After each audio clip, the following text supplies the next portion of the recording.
matemática de la ecuación de segundo grado por Jair Peinado, Santiago Román, Tania Pérez y Ana Cortés. Bueno, inicialmente, antes de hablar de ecuaciones de segundo grado, le vamos a hablar de las cónicas. ¿Qué son las cónicas? Una superficie cónica se define como la superficie que genera a una recta llamada generatriz girar sobre sí misma. Entonces, esa superficie, si ponemos un plano, va a generar diversas figuras, como la vuestra iluminación, como una parábola, una circunferencia, una elipse o una hipérbola. Entonces, en circunferencia, el plano es perpendicular al eje. En la elipse, el plano es oblicuo al eje y no es paralelo a la generatriz. Y en hipérbola, el plano es paralelo al eje y se tienen dos curvas. Y en parábola, el plano es oblicuo y paralelo al eje de la generatriz. Entonces, la ecuación de este segundo grado sigue esta forma: ax grados más bx más c grados más dx más f es igual a 0, donde los coeficientes son números reales que determinan el tipo de curva correspondiente. En este caso, el término bxy es llamado el término rectangular. Y ahora vamos a hablar sobre los distintos casos de esta ecuación para determinar qué tipo de curva es, si es una hipérbola, una circunferencia, una elipse, etc. O también, entonces, casos: si los coeficientes a y c son diferentes a 0, entonces se cumple de que esta gráfica es una circunferencia. ¿Cómo se ve a continuación? Cabe resaltar algo, de que si la ecuación de segundo grado indica que es una circunferencia, no siempre es una circunferencia. También puede generar el conjunto vacío, un punto, dos líneas que se secan, etc., entre otras cosas.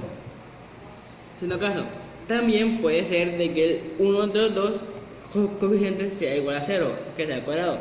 En este caso, la gráfica será una parábola. Otro caso: si se cumple que el producto entre los coeficientes a y c, que son los coeficientes que acompañan a x al cuadrado y y al cuadrado, si el producto es mayor que 0, esto generará una elipse, lo cual se diferencia con una hipérbola, ya que en hipérbola la división de esto da negativo. Ya. Entonces, ahora, considerando el término bxy, aquí viene otra manera de determinar qué tipo de figura es basándose en la ecuación de segundo grado. Entonces, sabemos de que la discriminante de una ecuación cuadrática es b al cuadrado menos 4c. Entonces, d es igual a eso. Entonces, si d es menor que 0, es una elipse. Si d es igual a 0, es una parábola. Y si d es menor que 0, es una hipérbola. Entonces, eso lo veremos en los ejercicios que vamos a presentar a continuación. Les vamos a dar un ejercicio de cómo determinar el tipo de cónica de una ecuación general de segundo grado.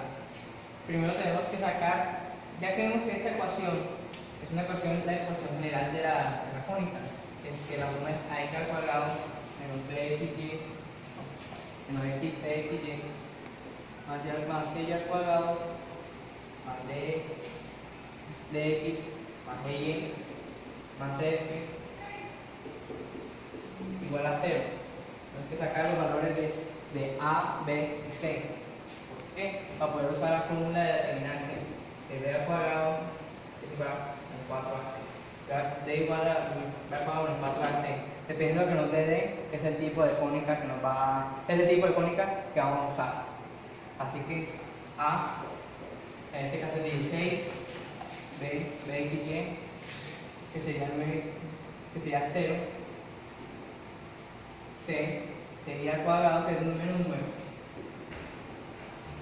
Ya haríamos que la determinante es al cuadrado 0 al cuadrado menos 4 por a por 16, c que es menos 9. Ya podemos adaptar de una que el valor va a ser positivo, es decir, que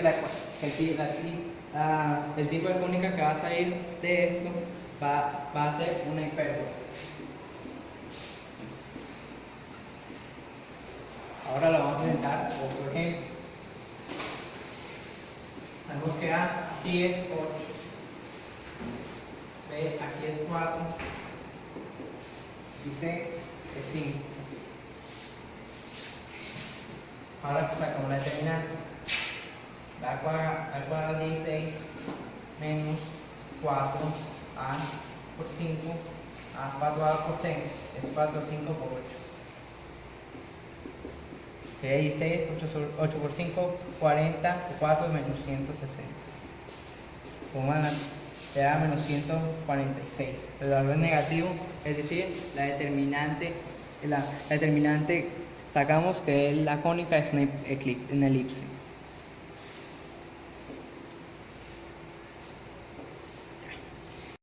Bueno, yo les voy a hablar acerca de las coordenadas polares. Les voy a dar la definición.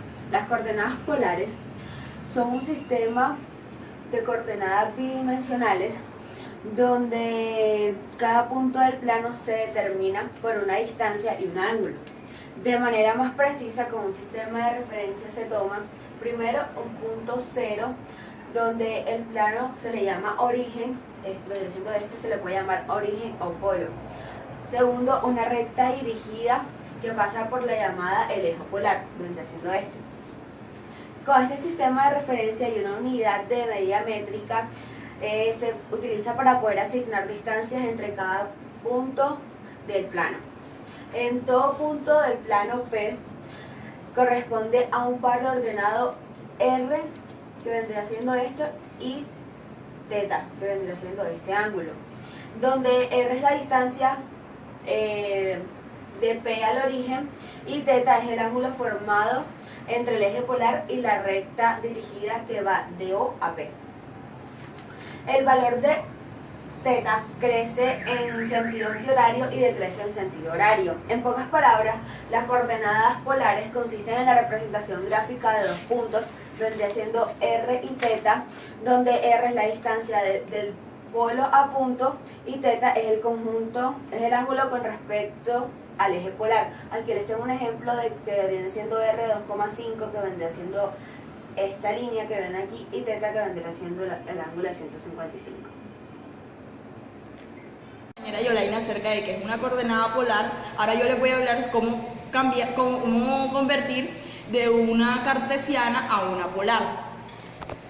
Bueno, primero que todo hay que tener en cuenta el teorema de Pitágoras para poder hallar lo que se le llama R.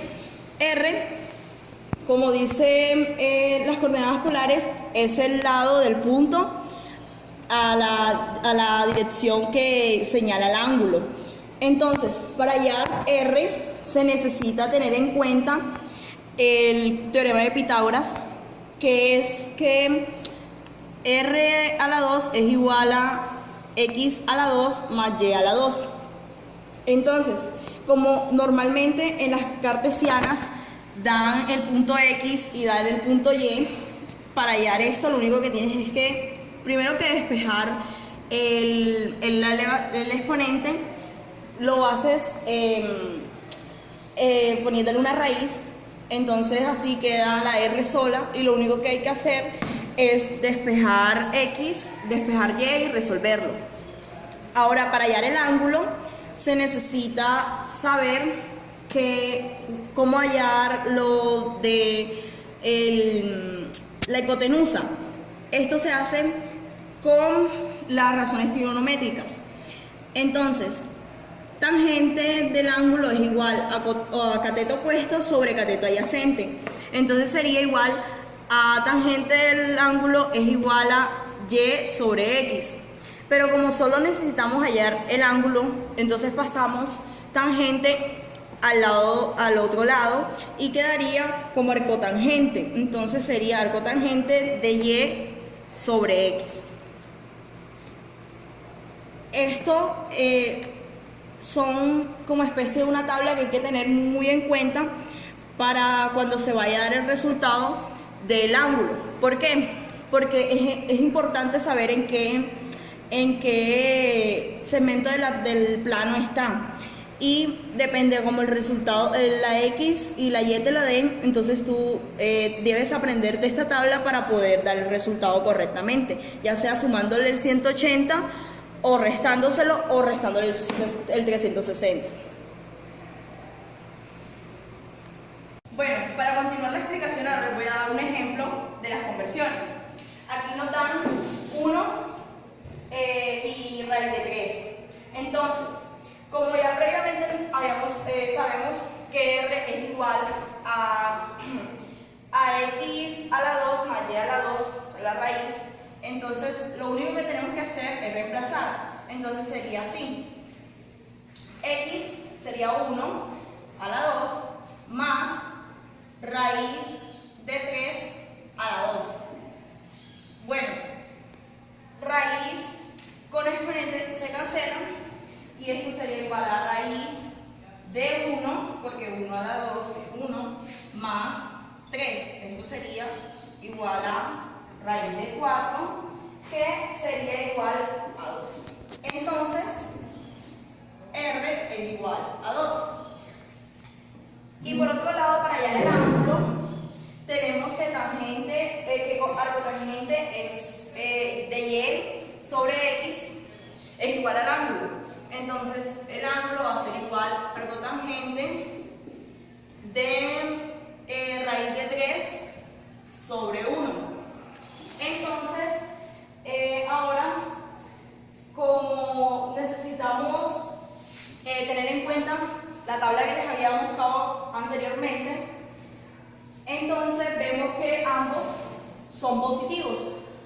Por lo tanto, no hay que utilizar ni sumarle ningún grado. Entonces, esto va a ser igual a 60 grados. Y ese es el valor del ángulo.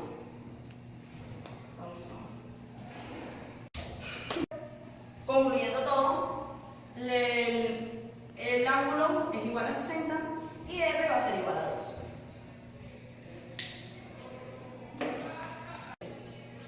Para continuar la explicación, ahora les voy a decir cómo se hace la conversión de coordenadas polares a coordenadas cartesianas. Entonces, en este caso, tenemos que para hallar X, el valor va a ser así. Coseno de teta va a ser igual a X sobre R. Entonces, como se necesita hallar X, hay que despejarla y hay que pasar R para multiplicar cosenos, Entonces, X va a ser igual a R coseno de teta. ¿Por qué estamos utilizando coseno y por qué estamos utilizando coseno y por qué estamos utilizando seno? Sencillamente porque hay que tener en cuenta las razones trigonométricas. Tenemos que, para hallar X, entonces necesitaríamos la hipotenusa, que en el caso de las coordenadas polares sería R, y el cateto opuesto, que sería, utilizándolo, sería coseno. Entonces, por eso utilizamos coseno aquí y seno acá. Entonces, para hallar Y, sería lo mismo, seno de teta sería igual a Y sobre R, y despejamos Y, pasamos R a multiplicar y quedaría que Y sería igual a R por coseno de teta. Bueno, para continuar la explicación ahora les voy a dar un ejemplo. Tenemos que R es igual a 2 y el ángulo va a ser igual a 120. Entonces, vamos a hallar primero X. R es igual a coseno del ángulo. Entonces,